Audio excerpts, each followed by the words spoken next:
Does anyone actually watch these videos for workout tips? I highly doubt it. So, yeah, I'm just gonna go ahead. Alright guys, welcome back to your 6th UDK tutorial, and in this tutorial, as promised, I'm going to be finishing up these viewport buttons, what they do, and how we can use them. So the first thing I want to talk to you guys about is this lock viewport button. Now let me go ahead and show you guys this using an example. If I switch over to one of these wireframe modes and select one of these items, let me go ahead and select this dome right here. Whenever I select one of these objects in any of the viewports and I hit home, watch what happens to all these other viewports when I hit home. It's going to go ahead and snap to that object. This one now shows the dome, this one now shows the dome, this one now shows the dome. So let me go ahead and take one of these and move it around. Say, I'm working in the side view, which is the top left, and I want to concentrate on this right here. And I'm going to be working with another model down here, but I want to keep this side view concentrated on this thing, whatever the heck it is. I don't even want to say what it looks like. But anytime I want to lock this view into place, I'm going to go ahead and lock this viewport. Now check it out. Anytime, we move around, we're working, yada yada. This is nice, doing a little bit of this, a little bit of that. Say we want to work on this object right here, we're going to go ahead and hit home, and all those other viewports are going to snap to this object except this one where we locked.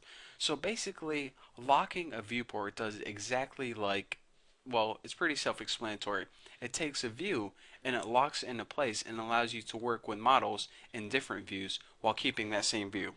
Self-explanatory, right? So now with that being said, let me switch over to lit mode, and let me go ahead and, oh, this is kind of a nice view from up here actually. Now let me talk to you guys about camera speed, and that's this button right here. Again, I know I'm skipping these, but level streaming and post-process volume previs are different topics. We're not even anywhere near that advanced topic yet. So let me talk to you guys about camera speed. Camera movement speed is this little container. I guess it's a container of water. Again, this real time and the icon for camera movement speed.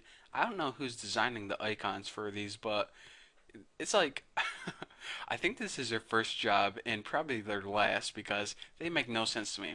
So this jug of water basically goes from empty to all the way full, and when it's all the way full, your camera is moving fastest. So for example, you see where my camera is right now? Say for example I wanted to work on this dome, so I needed to move my camera over there.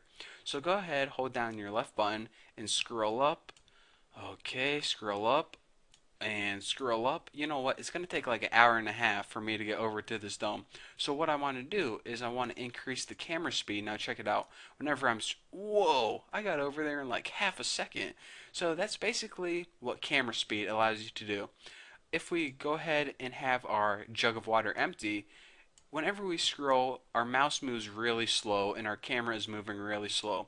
But whenever we have this all the way to the top, it moves really fast. I usually like to keep it somewhere either there or there, like halfway or 3/4 full. And by the way, answer this. Is the glass half full or half empty? I'll let you decide. But right here, it's definitely all the way full. So that's what camera movement does. And the last thing I want to talk to you guys about is probably the easiest thing, and that's tear off floating copy. It basically, well, just click it and you're going to see what happens. It basically takes this window or view and it tears it off in a new window. Again, there's nothing else even to explain in that. That's all it does. And, that's all I have to say about that. I guess that's all I have to say about that. That's my Forrest Gump impression. Pretty bad Forrest Gump impression, but well, there it is.